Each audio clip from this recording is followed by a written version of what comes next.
ብሔራዊ ባንክ ከገንዘብ አስተላላፊዎች ጋር በተያያዘ ጥብቅ ማሳሰቢያ አውጥቷል። በዝርዝር የምትሰሙት መረጃችን ነው። በአዲስ አበባ የቆጣሪ ንባብ ስህተትንና የዋጋ ቅሬታን የሚፈቱ ስማርት ቆጣሪዎች እየተገጠሙ መሆናቸው ተሰምቷል። ዝርዝሩን ታደምጡታላችሁ። አዲሱ የጉምሩክ ደንብ አስመጪዎችን ስጋት ላይ መጣሉ ተገልጿል። ትሰሙታላችሁ። የኢትዮጵያ ብር እንደከሰረ የሚነገረው ትክክል አይደለም ተብሏል። በብር ጉዳይ የተሰጠው ማብራሪያ ይዘነዋል፣ የምትሰሙት ይሆናል። በመዲናዋ በጀብሎ የሚካሄደውን ህገወጥ የትንባሆ ንግድ ለማስቆም እንቅስቃሴ መጀመሩ ተሰምቷል። ከዚህ ጋር በተያያዘ የወጣውን አነጋጋሪ መረጃ የምናጋራችሁ ይሆናል። ከባህር ማዶ ጉዳዮቻችን መካከል ደግሞ ከተጠባቂው የጸጥታው ምክር ቤት ስብሰባ አስቀድማ እስራኤል ለሶማሊላንድ የሰጠችውን እውቅና በተመለከተ ማብራሪያ ሰጥታለች። ዝርዝሩን ትሰሙታላችሁ።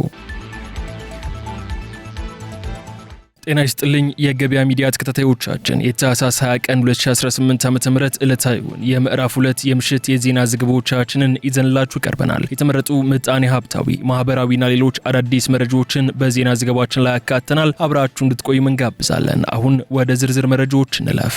የገና በዓል የሽያጭ ኤክስፖ እየደረሰ ነው። በ2 በመቶ ቅድመ ክፍያ በ20 በመቶ ቅናሽ መኖር በጊፍት መንደር በሚል መሪ ቃል ጊፍት ሪል ስቴት የገና በዓል የሽያጭ ኤክስፖ ከታህሳስ 15 እስከ 28 ቀን 2018 ዓ.ም በለጋሃር መንደሩ በድምቀት ያካሂዳል። የገና በዓልን ምክንያት በማድረግ በፍጥነት እየተገነቡ በሚገኙ በለጋሃር፣ በተክለ ሃይማኖት፣ በ22 ማዞሪያ፣ በአትላስ፣ በሲኤምሲ እና በፈረስ ቤት ቅንጡ አፓርትመንቶችንና የንግድ ሱቆችን በ2 በመቶ ቅድመ ክፍያ እስከ 20 በመቶ በሚደርስ ቅናሽ ለሽያጭ ያቀርባል። ይምጡ። ጊፍት ሪል ስቴት ያዘጋጀላችሁን ልዩ የበዓል ስጦታ ይረከቡ። ለበለጠ መረጃ በ0912 22 08 26 ላይ ይደውሉ። መኖር በጊፍት መንደር። አዲሱ የጉምሩክ ደንብ አስመጪዎችን ስጋት ላይ መጣሉ ተገለጸ። በኢትዮጵያ የሸቀጦች ገቢ ንግድ በ2024-25 በጀት ዓመት ከፍተኛ የሆነ ክብረ ወሰንን በማስመዝገብ $21.49 ቢሊዮን መድረሱ የጉምሩክ ዋጋ አተያይ ጉዳይ ወሳኝ አድርጎታል። ይሁን እንጂ አስመጪዎች በጉምሩክ ኮሚሽን የሚወጡትን የመነሻ ዋጋዎች ለመቃወም ወይንም ቅሬታ ለማቅረብ የተቀመጠው የ2 ሳምንት ገደብ ከፍተኛ ስጋትና ጫና እየፈጠረባቸው መሆኑን በመግለጽ ቅሬታ እያሰሙ ነው። አዲሱ መመሪያ የጉምሩክ ባለስልጣናት የወሰኑትን የመነሻ ዋጋ ለመቃወም ለአስመጪዎች የሚፈቀደው 15 ቀናት ብቻ ቢሆንም ብዙ አስመጪዎች ግን ከዓለም አቀፍ አቅራቢዎችና ደላላዎች አስፈላጊውን የዋጋ ማረጋገጫ ሰነድ በ2 ሳምንት ውስጥ አሰባስበው ማቅረብ በተግባር የማይቻል መሆኑን ይገልጻሉ። መመሪያው የእቃው ዋጋ መወሰን ያለበት በመጀመሪያ ግብይት ዋጋ ወይንም ለእቃው የተከፈለው ትክክለኛ ዋጋ መሆን እንዳለበትና ይህም በተረጋገጡ ሰነዶች መደገፍ እንዳለበት ይደነግጋል። መመሪያው በዓለም አቀፍ የዋጋ መረጃዎች ላይ ጥገኛ መሆኑና የተቀመጠው አጭር የጊዜ ገደብ በተለይም እንደ ኤሌክትሪክ ተሽከርካሪዎችና ኬሚካሎች ባሉ ምርቶች ላይ የተሰማሩ አስመጪዎችን ለከፍተኛ ጭንቀት ዳርጓል ተብሏል። በዚህም የኢትዮጵያ ንግድና ዘርፍ ማህበራት ምክር ቤት የመመሪያውን ተጽዕኖ እየገመገመ ሲሆን የጉምሩክ ባለስልጣናት በበኩላቸው ጥብቅ ደንቦቹ ግልጽነትን ለማስፈንና የመንግስትን ገቢ ግብ ለማሳካት አስፈላጊ መሆናቸውን ይሞግታሉ ሲል አዲስ ፎርቹን አስነብበዋል።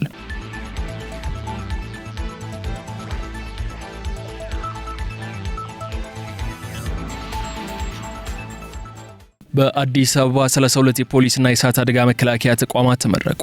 በአዲስ አበባ ከተማ በሁሉም ክፍለ ከተሞች ግንባታቸው የተጠናቀቁ 32 አዳዲስ የፖሊስና የእሳት አደጋ ስጋት መከላከያ ተቋማት ተመርቀው በይፋ ስራ ጀመሩ። የአዲስ አበባ ከተማ ከንቲባ አዳነች አቤቤ ዛሬ ታህሳስ 20 ቀን 2018 ዓ.ም በሰጡት መግለጫ ዕለቱ በአዲስ አበባ ፖሊስ ታሪክ አዲስ ምዕራፍ የተበሰረበት መሆኑን ገልጸዋል። ለአገልግሎት ዝግጁ ከሆኑ ተቋማት መካከል የፖሊስ መምሪያዎች፣ ጣቢያዎች፣ ካምፖች እንዲሁም የእሳትና ድንገተኛ አደጋ መከላከያ ማዕከላት ይገኙበታል ብለዋል። እንደ ከንቲባ ገለጻ የእነዚህ ተቋማት መገንባት ዋነኛ ዓላማ ፖሊሳዊና ድንገተኛ አደጋን የመከላከል አገልግሎቶችን ወደ ህዝቡ ደጃፍ ይበልጥ ማቅረብ ነው ተብሏል። ይህም ነዋሪው በሰላም ግንባታና በአካባቢው ጥበቃ ሂደት ላይ በባለቤትነት ስሜትና በንቃት እንዲሳተፍ የሚያስችል መሆኑ ተመላክቷል። በተለይም ተቋማቱ በየአካባቢው መገኘታቸው ወንጀልን የመከላከል አቅምን እንደሚያሳድጉ፣ ድንገተኛ አደጋዎችን በሚያጋጥሙበት ወቅትም የሚሰጠውን የምላሽ ጊዜ በእጅጉ እንደሚያሳጥሩና በሰው ህይወትና ንብረት ላይ የሚደርሰውን ጉዳት ለመቀነስ ትልቅ ፋይዳ እንዳላቸው ተገልጿል። አዲሶቹ ተቋማት መዲናዋ ከደረሰችበት ፈጣን የእድገት ደረጃ ጋር እንዲመጣጠኑ ተደርገው የተገነቡ ሲሆን ዘመናዊ ቴክኖሎጂና የመረጃ ማሰባሰቢያ መሳሪያዎችን ይጠቀሙ ናቸው። ከዚህም በተጨማሪ የህፃናት ማቆያና ክሊኒኮችን ያሏቸው መሆኑ ተቋማቱን አካታች ያደርጋቸዋል ተብሏል። ከንቲባ አዳነች አቤቤ ፕሮጀክቶቹ በታለመላቸው ጊዜና የጥራት ደረጃ እውን እንዲሆኑ ላስቻሉ ባለድርሻ አካላት ምስጋናቸውን አቅርበው ተቋማቱ ለከተማዋ የሰላምና የደህንነት ግንባታ የላቀ ሚና እንደሚጫወቱ ያላቸውን እምነት ገልጸዋል።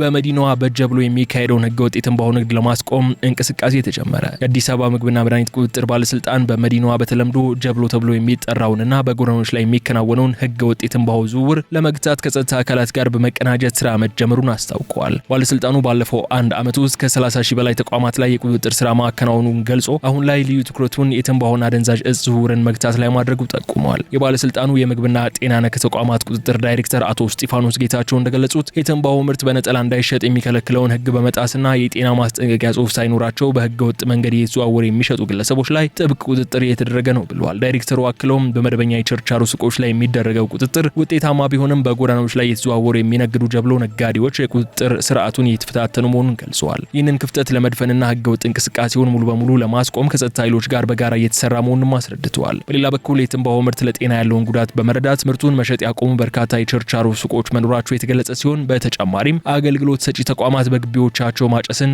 መከልከላቸው፣ የማህበረሰቡ ግንዛቤ እያደገ መምጣቱ፣ ተቋማት ለጤና ደህንነት ቅድሚያ መስጠታቸው በአበረታች ሁኔታ የሚጠቀሱ ለውጦች መሆናቸውን ዳይሬክተሩ ጠቁመዋል። ባለስልጣኑ ጤናማ ማህበረሰብ ለመፍጠርና የጤና ስጋቶችን ለመቀነስ የሚደረገው ጥረት ተጠናክሮ እንደሚቀጥልም በመግለጽ ሌሎች ባለድርሻ አካላትም ለስራው ስኬታማነት የበኩላቸውን ድርሻ እንዲወጡ ጥሪ አቅርበዋል።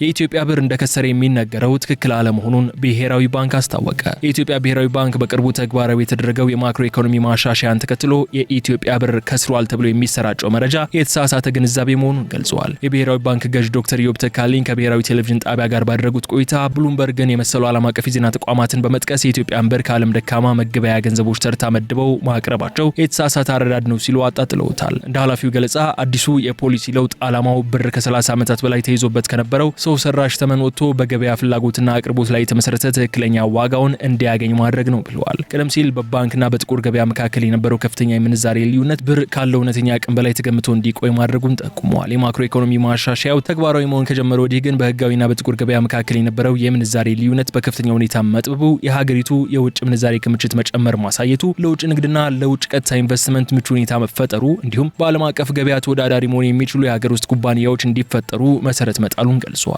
በመሆኑም አሁን ያለው የብር የመግዛት አቅም መለወጥ የሪፎርሙ አካል እንጂ ኪሳራ ተደርጎ ሊወሰድ አይገባም ያለው ባንኩ መንግስት የእርምጃ በረዥም ጊዜ የሀገሪቱን ኢኮኖሚያዊ መዋቅር ለማስተካከልና ዘላቂ እድገት ለማምጣት ወሳኝ መሆኑን በድጋሚ አረጋግጧል ሲል ፕሬስ የመረጃ ማጣሪያ ያጋራው መረጃ ያሳያል።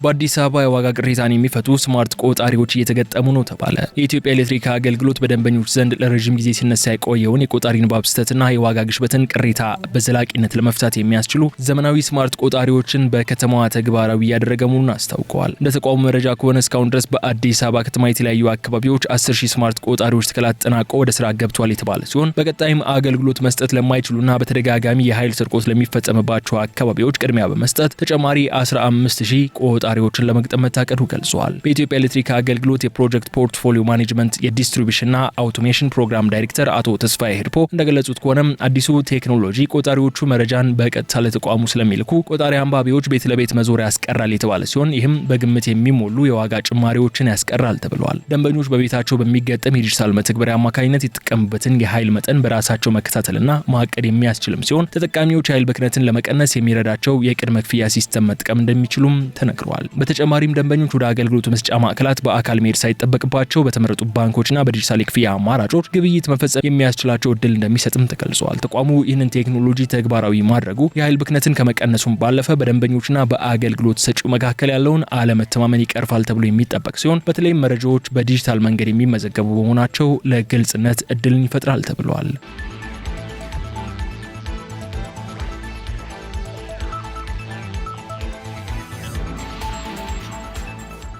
አምራቾች የብሔራዊ ደረጃ ምልክትን መጠቀም እንደሚገባቸው የኢትዮጵያ ደረጃዎች ኢንስቲትዩት አሳሰበ። የኢትዮጵያ ደረጃዎች ኢንስቲትዩት አምራቾች ምርቶቻቸውን ወደ ገበያ ከማውጣታቸው በፊት አስገዳጅ የሆኑ የብሔራዊ የደረጃ ምልክቶችን የመጠቀም ግዴታቸውን እንዲወጡ አሳስበዋል። ኢንስቲትዩቱ ያለ ፍቃድ ምልክቱን በሚጠቀሙ አካላት ላይ ጥብቅ የሕግ እርምጃ እንደሚወስድም አስታውቀዋል። የኢንስቲትዩቱ የደረጃ ምልክት አስተዳደር መሪ ስራ አስፈጻሚ አቶ ኦሊያድ ሌንጮ እንደገለጹት በአሁኑ ወቅት በምግብና ምግብ ነክ ውጤቶች፣ በኬሚካል፣ በኮንስትራክሽንና ሲቪል ኢንጂነሪንግ እንዲሁም በኤሌክትሪክ ዘርፎች የተሰማሩ 347 አምራቾች የብሔራዊ ደረጃ ምልክት ፍቃድ ተሰጥቷቸዋል ያሉ ሲሆን እነዚህ አምራቾች የተቀመጡ መስፈርቶችን በማሟላት ምልክቱን በምርቶቻቸው ላይ ይጠቀሙ እንደሚገኙ ገልጸዋል። የህብረተሰቡን ጤና ለመጠበቅና የህፃናትን መቀንጨር ለመከላከል የምግብ ምርቶች አስፈላጊውን ንጥረ ነገር የያዙ መሆናቸውን ማረጋገጥ ወሳኝ መሆኑን ያብራሩት መሪ ስራ አስፈጻሚው በዚህም መሰረት የስንዴ ዱቄት፣ የምግብ ጨውና የምግብ ዘይት አምራቾች የብሔራዊ የበለጸገ ምግብ ምልክትን መጠቀም ግዴታቸው መሆኑን ገልጸዋል። አክለውም እነዚህ ምርቶች የተቀመጠላቸውን የጥራት ደረጃና ምልክት ሳያሟሉ ወደ ገበያ ማቅረብ በጥብቅ የተከለከለ መሆኑን አመላክተዋል። በሌላ በኩል ኢንስቲትዩቱ ባደረገው ክትትል አንዳንድ አምራቾች ያለ ፍቃድ የደረጃ ምልክቱን ሲጠቀሙ መገኘታቸው የገለጹት አቶ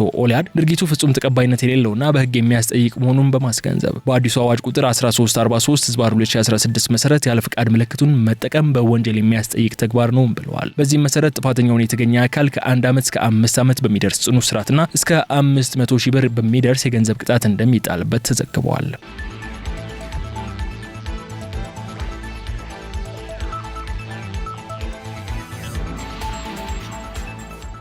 የኢትዮጵያ ብሔራዊ ባንክ ፍቃድ የሌላቸው የገንዘብ አስተላላፊ ድርጅቶችን በተመለከተ ጥብቅ ማሳሰቢያ ሰጠ። በማሳሰቢያውም በኢትዮጵያ ብሔራዊ ባንክ ፍቃድ የሌላቸው የገንዘብ አስተላላፊ ድርጅቶችንና ሌሎች ህገወጥ የሐዋላ አስተላላፊዎችን መጠቀም በሀገሪቱ ህግ የተከለከለ መሆኑን አስታውቀዋል። በዚህም የኢትዮጵያ ብሔራዊ ባንክ በህግ በተሰጠው ስልጣን መሰረት ፍቃድ በሌላቸው የገንዘብ አስተላላፊ ድርጅቶች ላይ ብቻ ሳይሆን በሀገር ውስጥ ህገወጥ የውጭ ምንዛሪ ተቀባዮች ላይም እርምጃ እየወሰደ መሆኑን ገልጿል። በዚህ ሂደት ከውጭ የሐዋላ ገንዘብ የሚልኩላቸውን የቤተሰብ አባላትና ወዳጆችን ካላስፈላጊ እንግልትና የአገልግሎት መስተጓጎል ለመጠበቅ ውጭ የምትኖሩ ዜጎችና የኢትዮጵያ ዲያስፖራ አባላት ፍቃድ ያላቸው ተቋማትን ብቻ እንዲጠቀሙ ሲልም ባንኩ አሳስበዋል። ለአብነትም እንደ ሸጌ፣ አዱሊስ፣ ሬድሲ፣ አቫንቲ፣ ወርልድ ዳይሬክት ሊንክ፣ ራስማይፔይ፣ ዩኤስ ዋየር፣ ዞላና ታጅ የመሳሰሉ የገንዘብ አስተላላፊ ድርጅቶች በኢትዮጵያ ህጋዊ ፍቃድ የሌላቸው ድርጅቶች መሆናቸውንም አስታውቀዋል።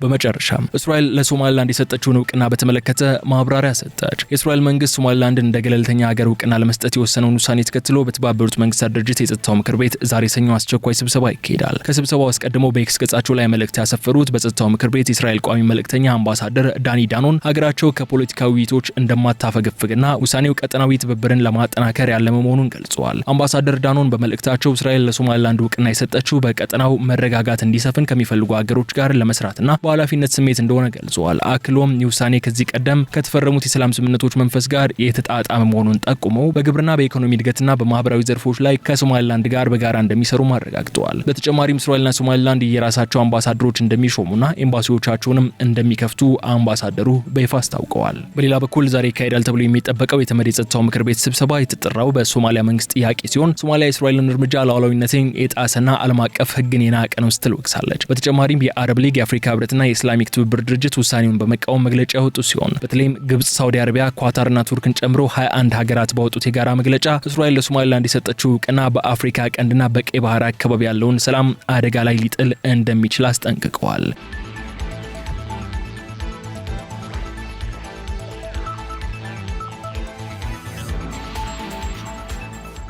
የተወደዳችሁ ተከታታዮቻችን ለታህሳስ 20 ቀን 2018 ዓ.ም ምሽት ምዕራፍ 2 የተዘጋጁ የገበያ ሚዲያ ዜናዎቻችን እነዚህ እስካሁን ስትከታተሏቸው የቆያችሁትን ይመስሉ ነበር። በቀጣይ በሌሎች ጉዳዮች መልሰን እስክንገናኝ ድረስ መልካም ሁሉ ለእናንተ እንመኛለን። ሰላም። የገና በዓል የሽያጭ ኤክስፖ እየደረሰ ነው። በ2 በመቶ ቅድመ ክፍያ በ20 በመቶ ቅናሽ መኖር በጊፍት መንደር በሚል መሪ ቃል ጊፍት ሪል ስቴት የገና በዓል የሽያጭ ኤክስፖ ከታህሳስ 15 እስከ 28 ቀን 2018 ዓ.ም በለገሃር መንደሩ በድምቀት ያካሂዳል። የገና በዓልን ምክንያት በማድረግ በፍጥነት እየተገነቡ በሚገኙ በለገሃር፣ በተክለ ሃይማኖት፣ በ22 ማዞሪያ፣ በአትላስ፣ በሲኤምሲ እና በፈረስ ቤት ቅንጡ አፓርትመንቶችንና የንግድ ሱቆችን በ2 በመቶ ቅድመ ክፍያ እስከ 20 በመቶ በሚደርስ ቅናሽ ለሽያጭ ያቀርባል። ይምጡ። ጊፍት ሪል ስቴት ያዘጋጀላችሁን ልዩ የበዓል ስጦታ ይረከቡ። ለበለጠ መረጃ በ0912 22 08 26 ላይ ይደውሉ። መኖር በጊፍት መንደር